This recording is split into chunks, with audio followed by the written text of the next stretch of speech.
Comment je suis devenu un auteur de BD. Chapitre 1, savoir dessiner.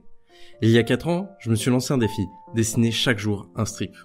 Un strip, c'est une BD de 3 ou 4 cases. On peut y mettre des personnages, des animaux, des planètes, et on essaye avec tout ça de faire des blagues. Quand j'ai commencé à faire ça, c'était nul. Mes strips étaient pas bien, mal dessinés et souvent incompréhensibles.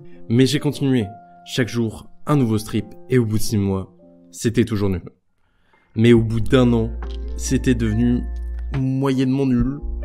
Mais j'ai décidé de réunir tous mes strips faits cette année et d'en faire une BD. Je l'ai imprimé sur un site qui s'appelle lulu.com, un site web qui permet qu'un livre écrit par n'importe qui soit imprimé et vendu. Et ainsi j'ai fait Pan, ma toute première BD. Chapitre 2, devenir un bosseur. Du coup j'ai continué mon défi, chaque jour un nouveau strip, et j'arrivais enfin à tenir le rythme, à comprendre comment je fonctionnais et donc à savoir comment me faire travailler. Je suis devenu un bosseur.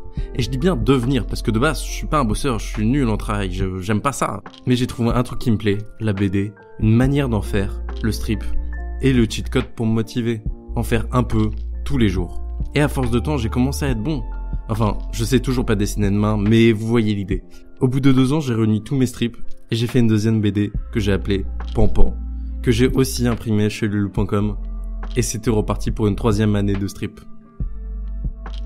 Chapitre 3, avoir confiance. J'avais fait 2 BD, je commençais à avoir du niveau. Cette 3e année était l'année du perfect. J'avais réussi à faire un strip chaque jour de l'année sans en manquer un seul.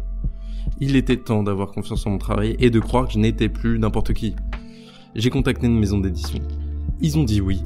Et c'était parti pour faire une BD. Une BD qui sera en librairie, une BD qui aurait peut-être le petit mot du libraire pour dire « c'est une bonne BD ». Une BD achetée. Une BD qui attendrait son tour dans une pile de livres à lire. Une BD qui serait lue. C'était parti, c'était du boulot. Le temps était passé, j'avais beaucoup de strips sous la main. Il a fallu faire le tri, écrire de nouveaux strips inédits pour la BD. Et au final, merde, j'ai fait une BD. Et la suite, je sais pas, la BD sort demain. Et bordel, qu'est-ce que ça fait peur. Parce que purée de chiottes, on est censé faire quoi après avoir réalisé son rêve ?